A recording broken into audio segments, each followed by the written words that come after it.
Je souris, tapai un email et attendis. 1 heure plus tard, leurs vacances de rêve se transformèrent en cauchemar. Jamais je n'aurais imaginé que la trahison viendrait des personnes même dont j'avais pris soin toute ma vie. Si quelqu'un m'avait dit il y a des années que mon propre sang se retournerait contre moi pour de l'argent, je lui aurais ri au nez. Mais me voilà, assise au milieu du chaos qu'ils ont créé, repensant au moment où tout a commencé à s'effondrer. Pendant des années, j'ai travaillé sans relâche pour construire mon entreprise à partir de rien. On ne m'a jamais rien donné dans la vie, j'ai gagné chaque dollar grâce à de longues heures de travail, des nuits blanches et de nombreux sacrifices. Je me suis fait un nom dans le monde des affaires, j'ai développé ma marque et j'ai sécurisé un avenir où je n'aurai plus jamais à lutter pour survivre. Mais malgré mon succès, je n'ai jamais tourné le dos à ma famille. Ma sœur aînée, Olivia, n'a jamais été du genre responsable. À 38 ans, elle n'avait ni travail, ni ambition, ni le moindre sens des responsabilités. Pourtant, je veillais à ce qu'elle ne manque de rien. Je lui envoyais 4 000 $ chaque mois pour qu'elle puisse vivre confortablement, sans se soucier du loyer ou des dépenses. Mes parents, David et Margaret, n'étaient pas dans le besoin non plus, mais je leur envoyais quand même de l'argent, par amour et par respect. Après tout, c'était ma famille. J'avais toujours cru qu'il était de mon devoir de m'occuper d'eux. Mais la cupidité est une chose étrange. Peu importe combien vous donnez, certaines personnes voudront toujours plus. Tout a commencé un soir, lorsqu'Olivia m'a appelé. Je pouvais entendre à son ton qu'elle ne me contactait pas juste pour prendre des nouvelles. « Luna, il faut qu'on parle », dit-elle fermement. Je soupirai, déjà épuisée par ma longue journée de travail. « Qu'est-ce qu'il y a, Olivia ?» Elle hésita un instant avant de déclarer. « J'ai besoin de plus d'argent. 4 000 par mois, ce n'est pas suffisant. Je veux 5 000 de plus. Ce n'est pas grand-chose pour toi, non ? » J'ai failli éclater de rire. « Tu veux 9 000 $ par mois pour ne rien faire, Olivia ? Je te donne déjà bien assez. J'ai mes propres factures, mes dépenses professionnelles et ma vie à gérer. »« Tu es riche, Luna, » répliqua-t-elle sèchement. « Tu as tout. Quelques milliers de plus, ce n'est rien pour toi. » Je me pinçai l'arête du nez, agacée. « Ce n'est pas une question d'argent, Olivia. C'est une question de principe. Tu ne fais même pas l'effort de t'en sortir par toi-même. » Elle ricana, et j'entendis alors la voix de ma mère en arrière-plan. « Tu devrais être reconnaissante, Olivia. » Si elle était une vraie sœur, elle n'hésiterait pas une seconde. Je ressentis une vive douleur dans la poitrine. J'avais passé ma vie à les soutenir, et pourtant, ils me faisaient passer pour une égoïste simplement parce que j'osais fixer des limites. « Désolée, dis-je fermement. Mais je ne te donnerai pas plus d'argent. J'en ai assez fait. » Olivia ne chercha pas à discuter. Elle resta silencieuse quelques secondes avant de dire « Très bien. » Puis elle raccrocha. Je ne réfléchis pas plus que ça. Je supposais qu'elle était juste vexée et qu'elle finirait par s'en remettre dans un jour ou deux. Mais je n'avais aucune idée que cet appel téléphonique marquait le début d'un cauchemar bien pire. Ce soir-là, fatiguée par notre dispute, je me couchai tôt. Je ne savais pas que pendant que je dormais paisiblement chez moi, ma sœur et mes parents étaient en train de comploter contre moi. En pleine nuit, ils s'introduisirent discrètement dans ma chambre. Olivia s'empara de mon téléphone posé sur la table de nuit, tandis que mes parents fouillaient mon bureau, volant mes cartes bancaires professionnelles. Ils agirent vite et silencieusement, sachant exactement ce qu'ils cherchaient. Ils ne se contentaient pas de me voler, ils vidaient mon compte bancaire, fruit de mon dur labeur, par pure avidité. Ils transférèrent 60 000 $ de mon compte vers celui d'Olivia, effaçant soigneusement leurs traces avant de disparaître dans la nuit. Comme si cela ne suffisait pas, ils utilisèrent l'argent pour s'offrir des vacances de luxe en Italie. J'ignorais totalement ce qui venait de se passer. Je dormis profondément, sans me douter une seule seconde que ma propre famille venait de me poignarder dans le dos. Le lendemain matin, je me réveillai plus tard que d'habitude, la tête lourde et douloureuse. Peut-être était-ce le stress de la dispute de la veille, mais je me sentais plus fatiguée que d'ordinaire, lente et mal à l'aise. Je tendis la main pour attraper mon téléphone, mais il n'était pas là. Je fronçai les sourcils, me redressant pour vérifier ma table de nuit. Rien. C'est à ce moment-là que mon téléphone fixe se mit à sonner. « Luna Carter », dit une voix professionnelle à l'autre bout du fil. « Oui. »« Qui est-ce » demandai-je en me massant les tempes. « Ici Alex, de la First National Bank. Nous vous appelons au sujet de plusieurs transactions importantes effectuées depuis votre compte professionnel cette nuit. » Mon estomac se noua. « Quelle transaction ? Plusieurs virements ont été réalisés, pour un total de 60 000 $, expliqua le banquier. Nous avons remarqué qu'ils avaient été envoyés vers un compte au nom d'Olivia Carter. Nous voulions confirmer si ces opérations étaient autorisées. Mon corps entier se figea. Non. Non, je n'ai rien autorisé de tout cela. Le banquier hésita. Souhaitez-vous que nous gelions vos comptes? Oui. Faites-le immédiatement, lancai-je, submergé par la panique. Je raccrochai et courus jusqu'à mon bureau, cherchant frénétiquement mes cartes de crédit professionnelles. Elles avaient disparu. Puis, je compris quelque chose d'encore pire. Mon téléphone avait disparu lui aussi. Un frisson d'horreur remonta lentement le long de ma colonne vertébrale. Ma propre famille. Olivia. Mes parents. Ils n'auraient pas osé. Si. Je me précipitai vers mon ordinateur portable, les mains tremblantes tandis que je me connectais à Instagram. Et là, sous mes yeux, se trouvait la trahison ultime, exposée au grand jour. Olivia, portant des lunettes de soleil hors de prix, levant une coupe de champagne dans un restaurant de luxe. La légende indiquait. L'Italie, bébé. La belle vie. Merci pour l'upgrade, Luna. Ma respiration se coupa brutalement.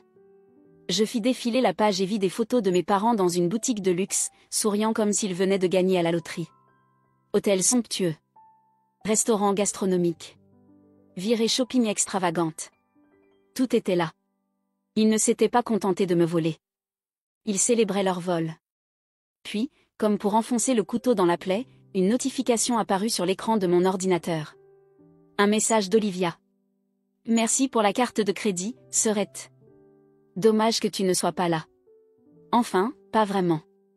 Une rage incontrôlable bouillonna en moi. Il pensait pouvoir me faire ça et s'en tirer comme si de rien n'était.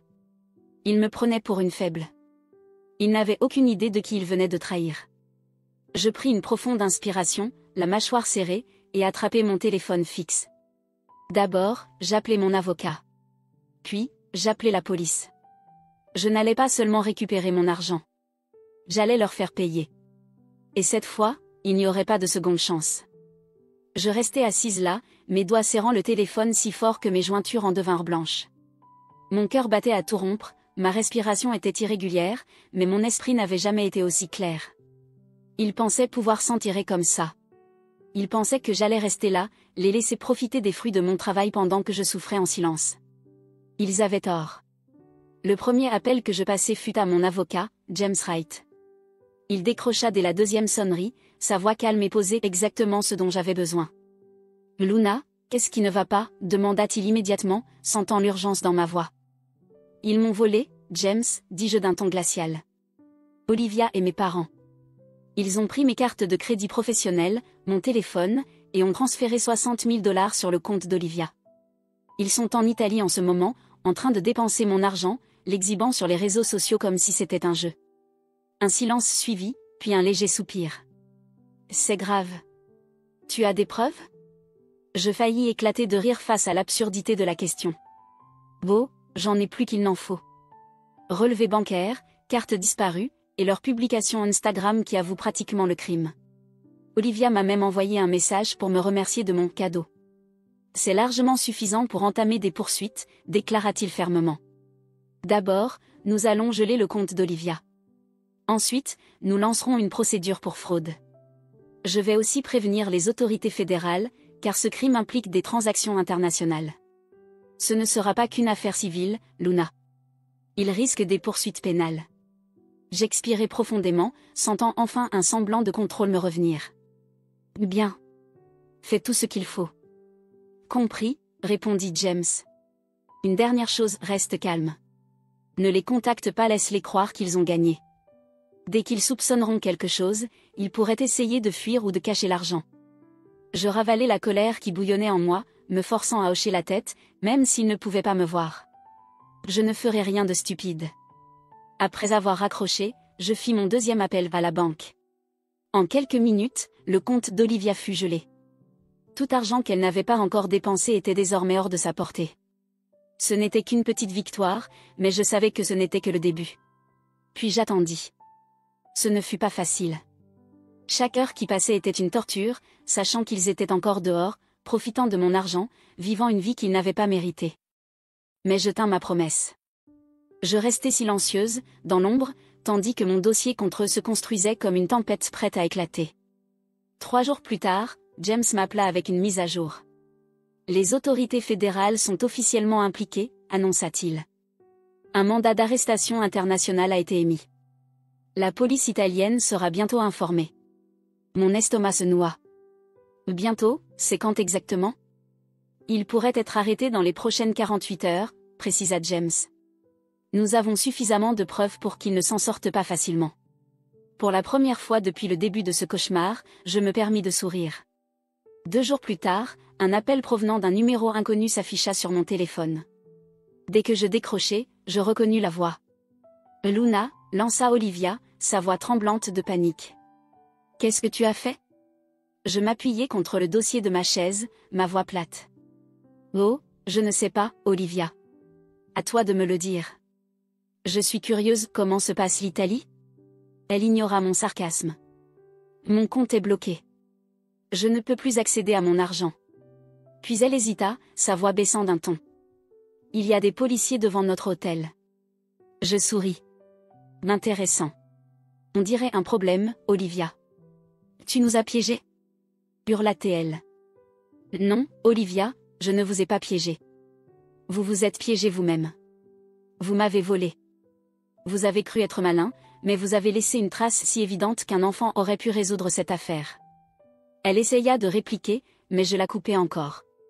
Au fait, ne compte pas sur moi pour vous tirer d'affaire. Vous avez fait votre choix. Maintenant, assumez-en les conséquences. Avant qu'elle ne puisse répondre, je raccrochai. Et ce ne fut que le début du vrai spectacle.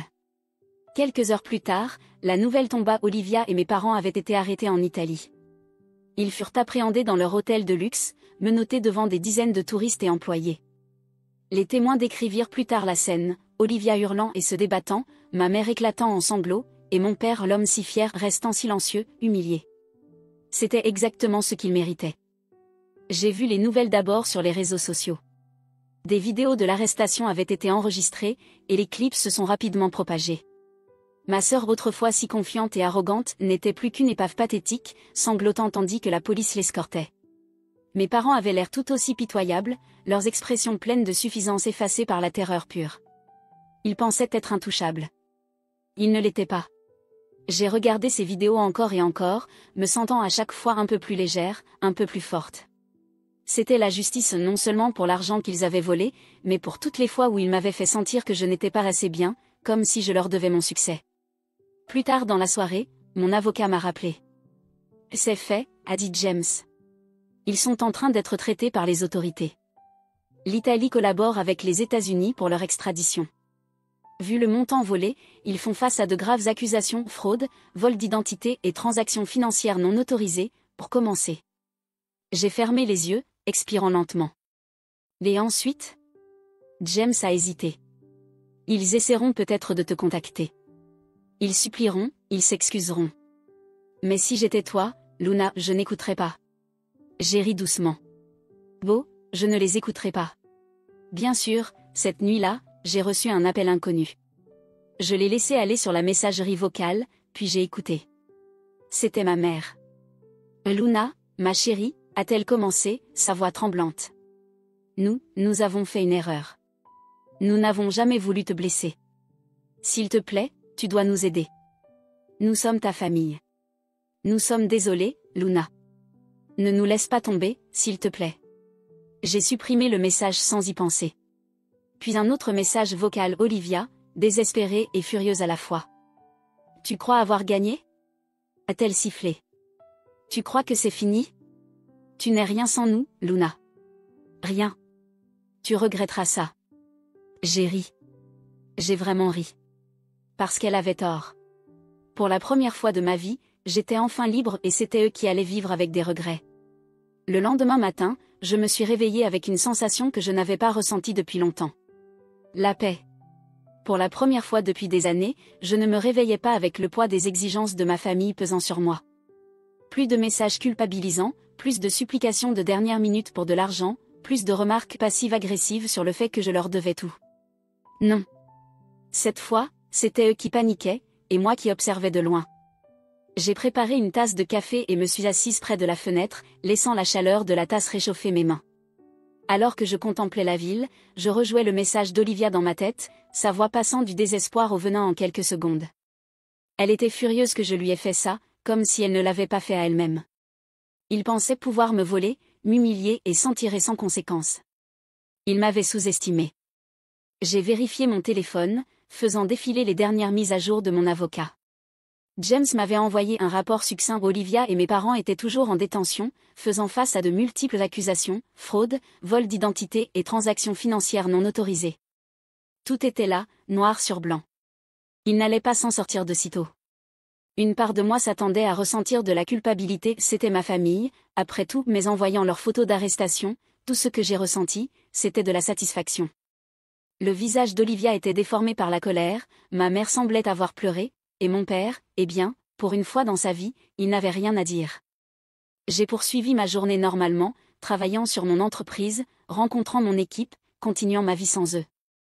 Mais au fond de moi, je savais qu'ils n'avaient pas dit leur dernier mot. Ils allaient essayer encore, tenter de me manipuler comme toujours. Et j'avais raison. Plus tard dans la soirée, mon téléphone a sonné. Cette fois, c'était un numéro international. Je l'ai laissé aller sur la messagerie vocale. 1 minute plus tard, un autre message. J'ai soupiré et appuyé sur lecture.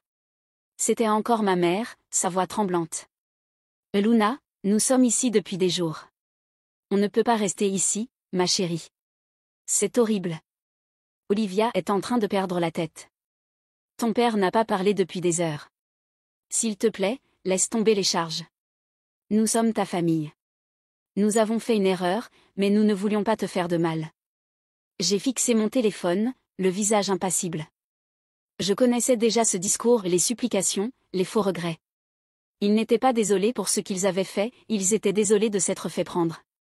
Quelques minutes plus tard, un autre message. Cette fois, c'était Olivia. Tu crois être si maligne, pas vrai? A-t-elle craché, sa voix venimeuse. Tu crois avoir gagné? Tu es pathétique, Luna. Une sale garce égoïste, trop avare pour aider sa propre famille. Profite bien de ta petite victoire, parce qu'un jour, tu auras besoin de nous. Et ce jour-là, nous ne serons pas là. J'ai ri. Comme si j'avais jamais eu besoin d'eux. Je n'ai pas répondu. Je n'ai pas rappelé. J'ai simplement transféré les messages à James. Ils deviennent désespérés, a-t-il commenté lorsqu'il m'a rappelé plus tard. Ce qui est une bonne chose. Ça veut dire qu'ils savent qu'ils sont à court d'options. Quelle est la suite? Ai-je demandé. Les accusations suivent leur cours, a-t-il expliqué. Ils seront bientôt extradés aux États-Unis. Le compte bancaire d'Olivia est toujours gelé, et l'argent te sera restitué. Mais ils font face à de lourdes conséquences judiciaires. S'ils sont reconnus coupables, ils pourraient passer plusieurs années en prison. J'ai expiré, sentant la tension dans mon corps se relâcher lentement. Bien. Ils pourraient tenter de négocier, m'a prévenu James. Leurs avocats pourraient proposer un accord pour réduire leur peine. C'est à toi de voir si tu veux l'accepter. J'y ai réfléchi un instant. Un accord signifierait moins de prison pour eux, mais aussi qu'ils reconnaîtraient leurs crimes. Je veux qu'ils paient, ai-je dit finalement. Mais je ne veux pas que ça traîne pendant des années. Si un accord garantit qu'ils subiront des conséquences, je l'envisagerai. James a accepté de s'en occuper. Alors, j'ai attendu. Quelques jours plus tard, l'appel est arrivé. Ils ont accepté un accord, a annoncé James. Olivia et tes parents éviteront la prison, mais ils devront rembourser chaque centime qu'ils ont volé. En plus, Olivia aura un casier judiciaire, et les biens de tes parents seront saisis pour aider à rembourser la dette. J'ai souri. C'était parfait. Toute leur vie, ma famille m'avait utilisé comme leur banque personnelle. Désormais, ils allaient passer le reste de leur vie à me rembourser. C'était une justice poétique. Cette nuit-là, j'ai reçu un dernier message vocal. C'était mon père, sa voix lourde et fatiguée. Luna, nous avons tout perdu. Ta mère est dévastée. Olivia, je ne la reconnais même plus. Ce n'est pas ce que nous voulions. J'ai attendu, sachant déjà ce qui allait suivre. Nous avons eu tort, a-t-il admis. Nous n'aurions jamais dû te voler. Mais tu dois comprendre, nous pensions que tu serais toujours là pour nous. Nous pensions que la famille comptait. J'ai fermé les yeux, secouant la tête. La famille comptait, oui. Mais pas comme ça. Pas avec la trahison, l'avidité et l'exploitation. J'ai supprimé le message. Je n'avais plus rien à leur dire. Et enfin, pour la première fois depuis des années, j'étais libre. Pendant des années, je m'étais convaincue que j'avais besoin d'eux. Que peu importe combien ils m'avaient utilisé, manipulé, ou fait sentir que je n'étais jamais assez, je devais m'accrocher parce qu'ils étaient ma famille. Parce que c'est ce que fait une famille. Mais une famille ne vole pas. Elle ne ment pas. Elle ne vous traite pas comme un distributeur automatique. Et elle ne se réjouit pas de votre chute lorsque vous décidez enfin de dire stop. J'en avais fini avec eux.